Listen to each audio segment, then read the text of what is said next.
خواجہ نظام الدین اولیاء رحمت اللہ علیہ بڑے بزرگوں میں سے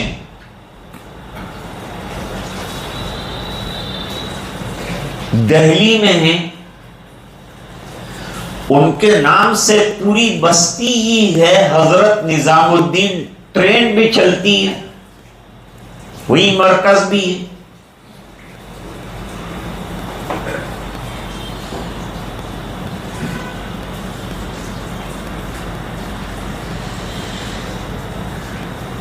خواجہ نظام الدین اولیاء رحمت اللہ علیہ بچپن سے روزوں کے بڑے پابند تھے. روزے بہت رکھتے تھے. وہ ماں کی تربیت کا نتیجہ تھا. والد صاحب کا انتقال ہو گیا اور بچوں کی پرورش کی ذمہ داری جو ہے ماں کے اوپر آئی. اب ماں کیا کرتی؟ وہ کمانے تو جا سکتی نہیں.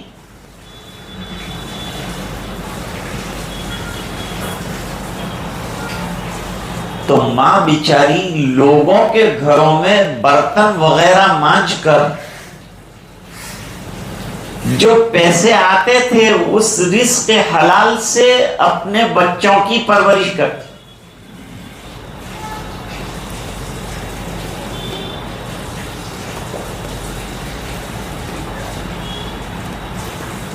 اب ابھی بھی جو گھروں میں جو ملازمائیں کام کرتی ہیں ان کی تنخواہیں اتنی تو نہیں ہوتی.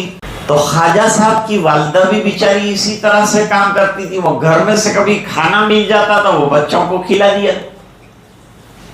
پیسے مل گئے اس سے کچھ روٹیاں بنا لی کچھ کھلا دیا.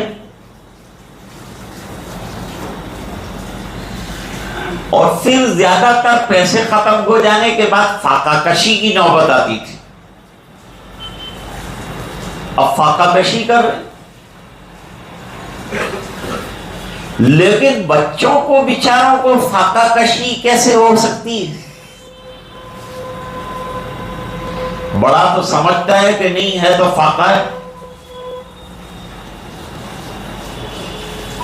بچوں کو کیسے سمجھا؟ یہ تو اب ماں کے اوپر ہے. باپ تو تھا نہیں.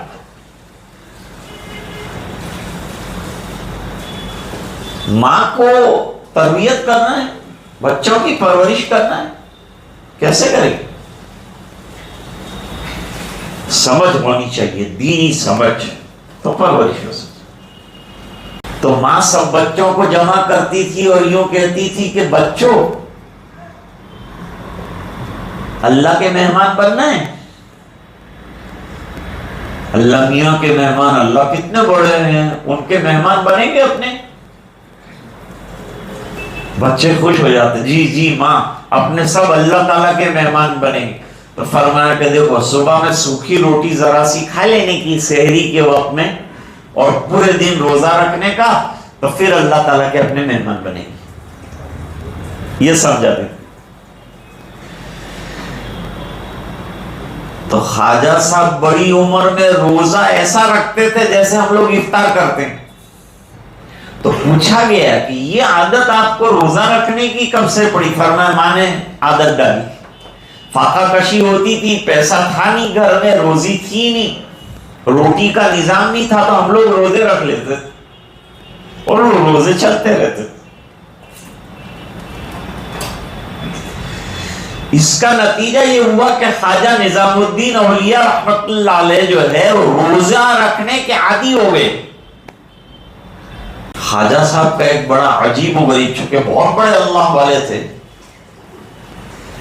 دہلی میں مریدین اللہ کے بندے حضرت کے پاس آتے رہتے تھے. اللہ اللہ کرتے رہتے تھے. خانقاہوں میں کیا ہوتا ہے؟ اللہ اللہ کرنا سکھاتے ہیں، وقت کو بچانا سکھاتے ہیں. سب سے بڑا خانقاہ کا کام کیا ہوتا ہے؟ اپنے وقتوں کو ضائع مت کرو، اللہ اللہ میں لگاؤ. ہم لوگ بیٹھ کے باتیں کرتے رہتے ہیں فضول. اس کے بجائے تسبیح رکھو ہاتھ میں، ہر وقت ذکر اللہ، ہر وقت اللہ اللہ. تو خانقاہوں میں اللہ اللہ سکھایا جاتا ہے. خواجہ صاحب جو ہیں وہ سماع سنتے تھے. سماع کا کیا؟ سما کا معنی کسی دیندار آدمی سے اللہ کی حمد اور اللہ کی تعریف کا ترانہ سننا، اس کو کیا کہتے ہیں؟ سما۔ پہلے اللہ والوں کے یہاں ہوتا تھا، اب نام بدلا، اب کیا ہو گیا؟ اس کا نام قوالی۔ قوالی کی کوئی گنجائش؟ قوالی کس کو کہتے ہیں؟ قوالی میں کیا خرابیاں ہیں؟ شرعاً منع ہے۔ اب خواجہ صاحب جو سما سنتے تھے وہ نہایت متشرع اور دیندار آدمی، ایک نمبر دو موسیقی بالکل نہیں، نمبر تین حمد اللہ تعالی کی ایک ایک شعر جچا تلا، اور سننے والے سب جو ہیں متشرع اور دیندار۔ ایسے ماحول کے اندر اشعار سنے جاتے تھے، سماع سنا جاتا تھا۔ حضرت شیخ الحدیث صاحب رحمۃ اللہ علیہ کے یہاں خانقاہ کے اندر جو ہے شام کے وقت جو ہے موت کی یاد کے اشعار سنائے جاتے۔ موت کی یاد کرو، تو آدمی کو موت کی یاد آ جائے، روزانہ موت کو یاد کرنا چاہیے کہ بھئی ہمیں دنیا سے جانا ہے۔ جس زمانے میں یہ سماع چل رہا تھا، خواجہ صاحب کے یہاں خیمہ تنا ہوا تھا، اس زمانے میں داروغہ ہوا کرتے تھے جو نمازوں کے لیے، دین کے لیے لوگوں کی خبر لیا کرتے تھے۔ ایسے زمانے کے اندر خواجہ ضیاء الدین سنامی ایک داروغہ تھے، بڑے دیندار، بڑی پہنچی ہوئی شخصیت اللہ والے، وہ داروغہ تھے دہلی کے۔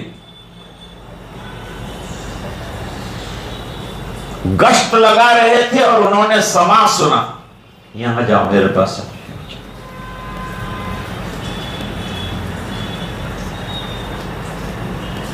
تو حضرت نے دور سے کہا خواجہ صاحب بند کرو اسے، یہ ناجائز ہے،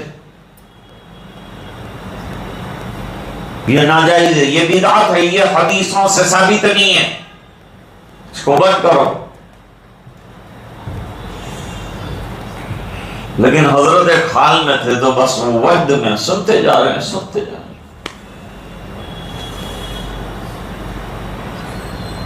داروغہ صاحب کے ساتھ پولیس والے بھی تھے، خیمے کے اندر بیٹھے ہوئے تھے، خیمہ رسیوں پر ٹکتا ہے، کہاں رسیاں کاٹ ڈالو، خیمہ گرے گا تو بند کر دے۔ چاروں رسیاں کاٹ ڈالی، خیمہ یوں ہی کھڑا رہا، گرا ہی نہیں۔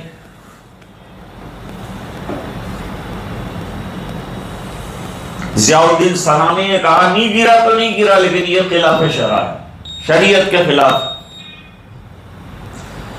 نہیں مانتا میں اس کو۔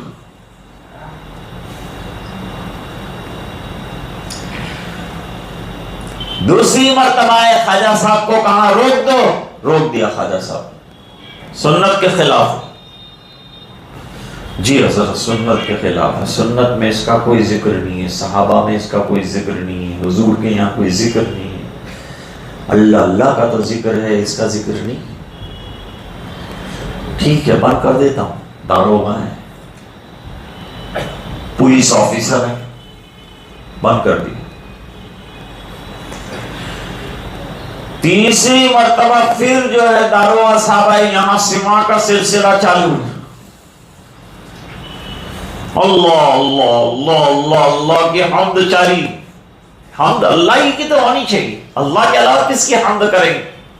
تیسری مرتبہ آئے، پکارا بند کرو، لیکن خواجہ صاحب ایک وجد کی کیفیت کے اندر تھے، تو ضیاء الدین سنامی پاس آ کر بیٹھ گئے، سننے لگے۔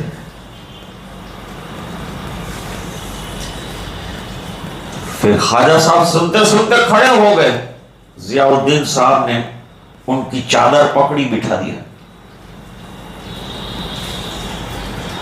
پھر وجد آیا حضرت کو، پھر دوسری دفعہ کھڑے ہوئے، پھر چادر پکڑی ان کو دوبارہ بٹھا دیا۔ تیسری مرتبہ حضرت کو وجد آیا، کھڑے ہوئے تو ضیاء الدین سنامی بالکل سامنے ادب سے یوں کھڑے ہو گئے،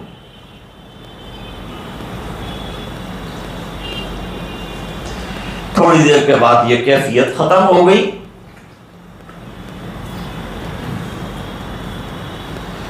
لوگوں نے ضیاء الدین سنامی سے پوچھا کہ حضرت آپ نے یہ کیا کیا؟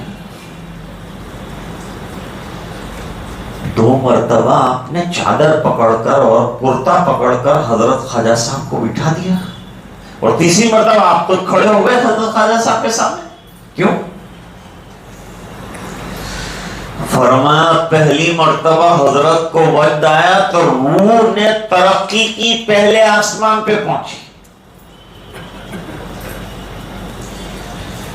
اتنی رسائی میری بھی تھی، میں بھی پہنچا، وہاں سے ان کو لایا یہاں بٹھایا. تم کو یوں نظر آیا کہ چادر پکڑ کے بٹھایا، لیکن حقیقت میں پہلے آسمان سے اتار کر بٹھایا ہے میں نے یہاں. یہ روحانی دنیا کی بات ہے.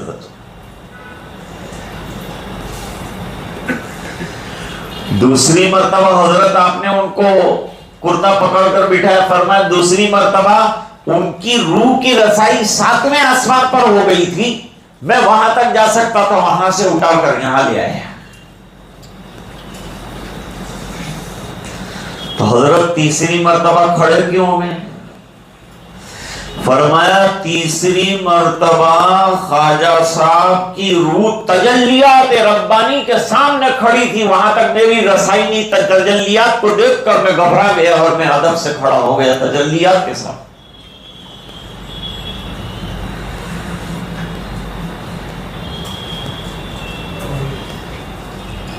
خیر یہ واقعہ تو ہو گیا، لیکن انہوں نے کہا جو کچھ بھی ہوا پھر بھی میں اس کو شریعت اور سنت کے خلاف سمجھتا. اتنا ہوا پھر اس کے باوجود بھی سنت کے خلاف سمجھتا.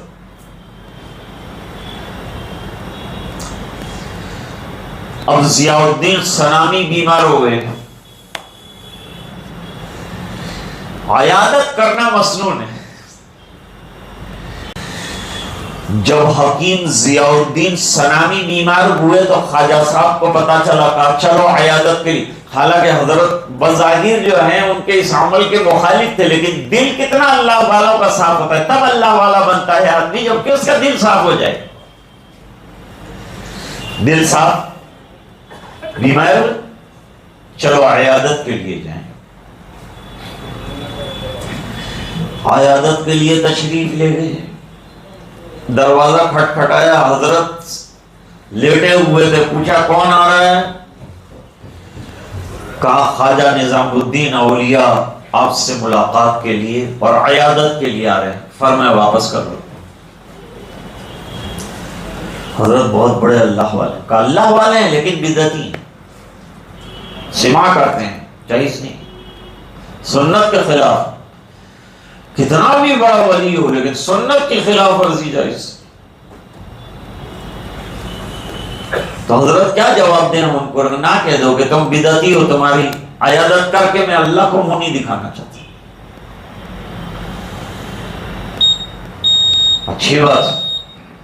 وہ تو خادم تھا بیچارہ، خادم گیا، اس نے کہا حضرت نے منع کیا ہے، آپ سنتوں کی پیروی نہیں کرتے. وہ سماج جو کرتے تھے وہ بھی خلاف شرع، اس میں ایک چیز بھی نہیں تھی، لیکن اس کے باوجود جو ہے حضرت نے پسند نہیں فرمایا.